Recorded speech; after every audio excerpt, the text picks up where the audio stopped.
Everyone, welcome to our YouTube channel black diamond. बहुत अच्छी vacancy निकाली गई है हिंदुस्तान कॉपर लिमिटेड की ओर से। हिंदुस्तान कॉपर लिमिटेड के बारे में आपको बता दूं, उससे पहले मैं वैकेंसीज की बात करता हूं। इसमें assistant foreman mining T10 grade pay निकाला गया है और mining met grade 1 T08 grade pay vacancy निकाला गया है। ये दोनों काफ़ी अच्छी वैकेंसी निकाली गई है। तो इसके लिए कौन कौन अप्लाई कर सकते हैं, क्या एलिजिबिलिटी क्राइटेरिया है, कैसे आप अप्लाई करेंगे, क्या रिलैक्सेशन मिलेगा, कितना फ़ी लगेगा वगैरह, पूरा डिटेल के बारे में जानने के लिए इस वीडियो को पूरा लास्ट तक जरूर देखें। वीडियो को स्टार्ट करने से पहले मैं आपसे रिक्वेस्ट करूंगा, अगर आप कोल सेक्टर में करियर बनाना चाहते हैं, चाहे मेटल माइनिंग सेक्टर में बनाना चाहते हैं या पावर सेक्टर में बनाना चाहते हैं, अगर इन सेक्टर में अगर आप अपना करियर बनाना चाहते हैं और कोई भी वैकेंसी, चाहे ITI हो, बीटेक हो, डिप्लोमा हो, ग्रेजुएशन हो, इन सब से अपडेट रहना चाहते हैं, इन सेक्टर की हर वैकेंसी से, तो हमारे चैनल को सब्सक्राइब करके बेल आइकन को प्रेस कर दे, ताकि जब भी मैं वीडियो डालूं नोटिफिकेशन सबसे पहले आप तक पहुंचे। तो HCL के बारे में आपको उस डिटेल में बता देता हूं। HCL एक सेंट्रल गवर्नमेंट की कंपनी है जो कि PSU में आती है, यानी पब्लिक सेक्टर एंटरप्राइजेज में आती है, जो कि एक मिनी रत्न यानी schedule A mini Ratna type का कंपनी है। यानी इसमें बहुत सारी फैसिलिटीज़ अलाउंसेस ऐसे हैं जो जुड़ जाएंगे आपके। इसका जो ग्रॉस टर्नओवर है पिछले फाइनेंशियल ईयर की अगर मैं बात करूं तो 803.17 करोड़ रुपया ग्रॉस टर्नओवर है। हिंदुस्तान कॉपर लिमिटेड न सिर्फ माइनिंग में यानी कॉपर का माइनिंग में, बल्कि उसका प्रोडक्शन में, वेनिफिकेशन में, स्मेल्टिंग, रिफाइनिंग, प्रोडक्शन, इन सारे चीज़ों में इन्वॉल्व रहती है कॉपर प्रोडक्ट से रिलेटेड। यानी कॉपर को वो माइन तो करती है, साथ ही साथ उसका मेटलर्जिकल वर्क जो है उसको भी करती है। इसका जितना भी यूनिट है वो स्टेट की बात करें तो झारखंड, मध्य प्रदेश, राजस्थान, महाराष्ट्र, गुजरात में भी अवस्थित है। इसका जो कॉरपोरेट ऑफिस है वो कोलकाता में है। इसके जितने भी क्वार्टर्स हैं या कॉलोनीज़ है और टाउनशिप है अगर मैं बात करूं तो वो मॉडर्न फैसिलिटीज़ के साथ है और वेल डेवलप्ड है। यानी बहुत अच्छी फैसिलिटी आपको रहने के लिए मिलने वाली है, बहुत अच्छी कॉलोनीज़ आपको मिलने वाली है, साफ़ सुथरी कॉलोनीज़ मिलने वाली है। तो इस कंपनी का ये बेनिफिट तो ज़रूर है। कंपनी के फास्ट ट्रैक रिकॉर्ड की बात करूँ तो इसका ग्रोथ और एक्सपेंशन काफ़ी अच्छा रहा है। पीपल सेंट्रिक इसको बोला गया है। मलंज खंड कॉपर प्रोजेक्ट एक प्रोजेक्ट है जो कि एक यूनिट है हिंदुस्तान कॉपर लिमिटेड का, जो कि बालाघाट डिस्ट्रिक्ट जो है मध्य प्रदेश में अवस्थित है। कंपनी इसी प्रोजेक्ट के लिए वैकेंसी निकाली है। असिस्टेंट फॉरमैन माइनिंग का T10 ग्रेड पे निकाली गई है और माइनिंग मेट की बात करें तो ग्रेड 1 में T08 ग्रेड पे निकाली गई है। Assistant foreman mining T10 grade pay अगर मैं बात करूं तो 11 पोस्ट है उसमें। अनरिजर्व कैटेगरी के लिए 7, OBC कैटेगरी के लिए 2 सीट है, जो कि नॉन क्रीमी लेयर के लिए ही निकाला गया। अगर क्रीमी लेयर आप है यानी कि 6 लाख रुपए से आपका ज़्यादा फैमिली इनकम है तो आप इस पोस्ट के लिए अप्लाई नहीं कर सकते। आपको अनरिजर्व कैटेगरी से ही अप्लाई करना पड़ेगा, OBC के अलावा आप नहीं ले पाएंगे। SC के लिए 1 सीट है, AWS कैटेगरी के लिए 1 सीट है। माइनिंग मेट ग्रेड 1 की बात करें अगर तो 15 सीट है, जिसमें अनरिजर्व कैटेगरी के लिए 8, OBC के लिए 3, SC के लिए 2, ST के लिए 1 और EWS कैटेगरी के लिए 1 सीट रखा गया। इसमें एजुकेशनल क्वालिफिकेशन रखा गया, अगर आप डिप्लोमा इन माइनिंग इंजीनियरिंग किए हुए हैं तो आपके पास 3 साल का अंडरग्राउंड माइंस में, मेटलीफेरस माइंस की बात करूंगा मैं, अंडरग्राउंड मेटलीफेरस माइंस में 3 साल का एक्सपीरियंस होना चाहिए। साथ ही साथ आपके पास वैलिड माइंस का फॉरमैन सर्टिफिकेट ऑफ कॉम्पिटेंसी होना ही चाहिए। यानी कि अगर आपके पास माइंस फॉरमैन का सर्टिफिकेट है मेटलीफेरस माइंस के अंदर, जो कि अनरेस्ट्रिक्टेड कैटेगरी का होगा, और वैलिड फर्स्ट एड सर्टिफिकेट है, तभी इस फॉर्म के लिए आप अप्लाई कर सकते हैं। अगर आपने डिप्लोमा करके एक्सपीरियंस लिया है तो आपके पास इस एक्सपीरियंस के बाद 3 साल का एक्सपीरियंस होना चाहिए। यानी कि वैलिड फॉरमैन सर्टिफिकेट ले लेने के बाद आपके पास 3 साल का अगर एक्सपीरियंस है और आपने डिप्लोमा किया है तो इस पोस्ट के लिए अप्लाई कर सकते हैं। बट अगर मैट्रिक करके अगर माइंस फॉरमैन सर्टिफिकेट लिए हैं तो आपके पास 6 साल का एक्सपीरियंस होना चाहिए, तब आप इस पोस्ट के लिए अप्लाई कर सकते हैं। इसके लिए जो पे स्केल है वो 18,480 है, 3% का इंक्रीमेंट है और 45,400 रुपये तक ये जाएगा। इसके बारे में डिटेल में आगे बताऊंगा। इसमें जो पर्सनल क्वालिटीज़ रखी गई है वो planning and coordinating abilities, initiative, leadership and good control over essential. यानी कुल मिलाकर कहा जाए तो सुपरविजन और कंट्रोल के लिए जो क्वालिटीज़ होती है वो क्वालिटीज़ आपके अंदर होनी चाहिए। माइनिंग मेट की अगर मैं बात करूँ तो माइनिंग मेट पोस्ट के लिए valid mining mate of competency for metalliferous mines unrestricted होना चाहिए। साथ ही साथ वैलिड फर्स्ट एड सर्टिफिकेट आपके पास होना चाहिए।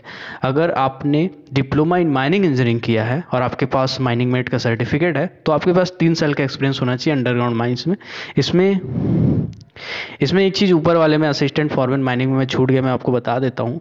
अगर आपने मैट्रिक किया था और माइनिंग फॉरमैन का सर्टिफिकेट आपने लिया था और 6 साल का आपके पास एक्सपीरियंस था मेटलिफेरस माइंस में, जिसमें 1 साल का एक्सपीरियंस जो था वो सुपरवाइजरी कैपेसिटी का ही वैलिड है। अगर आप 6 साल लगातार वर्कर के तौर पे काम भी किए हैं तो आपका सर्टिफिकेट वैलिड नहीं है।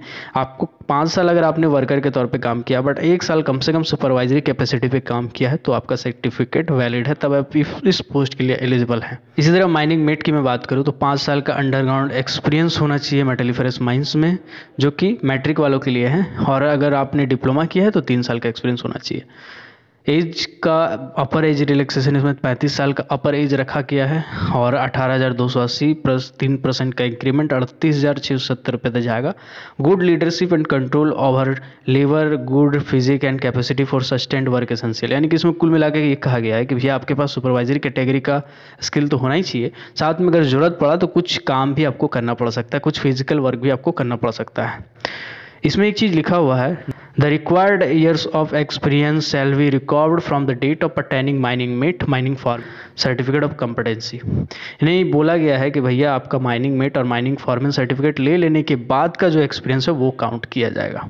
डेट ऑफ रिकॉर्डिंग का मतलब है कि 1/3/2021 तक का एक्सपीरियंस माना जाएगा, यानी 1/3/2021 तक आपका 5 साल 6 साल 3 साल जो कंटिन्यूसली मैं बता रहा था उसके बारे में है कि उसी डेट से काउंट किया जाएगा। अगर मैं एज की बात करूँ तो आपका मैक्सिमम 35 साल हो तो आप अप्लाई कर सकते हैं इस डेट तक। लेकिन अगर आप SC ST कैटेगरी से हैं तो आपको 5 साल का एज रिलैक्सेशन मिलेगा, बट अगर आप OBC non creamy layer category से है तो आपको 3 साल का एज रिलैक्सेशन मिलेगा। रिजर्वेशन जैसा कि सेंट्रल गवर्नमेंट का नियम है, नॉर्म्स है, उस हिसाब से आपको दिया जाएगा। मोड ऑफ सिलेक्शन की मैं बात करता हूँ कि आखिर कैसे आपको सेलेक्ट किया जाएगा। तो इसके लिए आपको पहले एक रिटेन टेस्ट देना है जो कि MCQ टाइप का होगा, यानी मल्टीपल चॉइस क्वेश्चन टाइप का होगा। देन आपको ट्रेड टेस्ट देना है। जो आपको रिटेन टेस्ट देना है वो मल्टीपल चॉइस टाइप का MCQ टाइप का जो होगा उसमें आपका सेंटर पड़ेगा, आप वहाँ पे जाएंगे, एग्जामिनेशन देंगे और उसके लिए एक पास मार्क्स रखा गया है कि अगर आप SC ST कैटेगरी हैं तो 35% आपका कम से कम होना चाहिए, और अगर आप OBC और जनरल और अदर कैटेगरी में आते हैं तो आपका 40% कम से कम होना चाहिए। लेकिन मैं आपको बता देता हूँ कि ये जो परसेंटेज यहाँ पे दिया हुआ है इससे कहीं ज़्यादा कट ऑफ जाता है, तो इसके भ्रम में आप नहीं रहे कि 35 नंबर लाएंगे तो SC ST में आपका सिलेक्शन हो जाएगा या 40 नंबर लाएंगे जनरल OBC में आपका सिलेक्शन हो जाएगा। ऐसा नहीं होने वाला है, कट ऑफ हाई ही जाता है। और इसके बाद 1:3 रेशियो में निकाला जाएगा, यानी कि वैकेंसी अगर 10 पोस्ट का है तो 30 कैंडिडेट को सेलेक्ट किया जाएगा उस पोस्ट के लिए, पहला रिटेन टेस्ट से। सेकेंड जो टेस्ट होगा वो ट्रेड टेस्ट होगा। ट्रेड टेस्ट में भी आपका स्कोर करना पड़ेगा।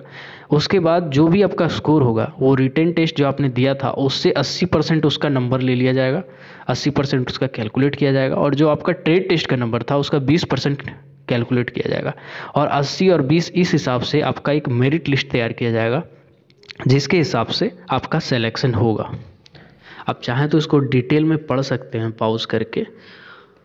इसमें एक चीज़ लिखा हुआ है कि अगर आपका एडमिट कार्ड जो है वो ईमेल के ज़रिए भेजा जाएगा, और सिर्फ ईमेल के ज़रिए भेजा जाएगा, और या तो वेबसाइट में आपको अनाउंसमेंट किया जाएगा, यानी कि बाय पोस्ट आपको नहीं भेजा जाएगा कोई भी एडमिट कार्ड। तो आप जो भी ईमेल आईडी इसमें देंगे उसको चेक करते रहेंगे रेगुलरली, और साथ ही साथ वेबसाइट जो है www.hindustancopper.com इसको आप रेगुलरली चेक करते रहेंगे।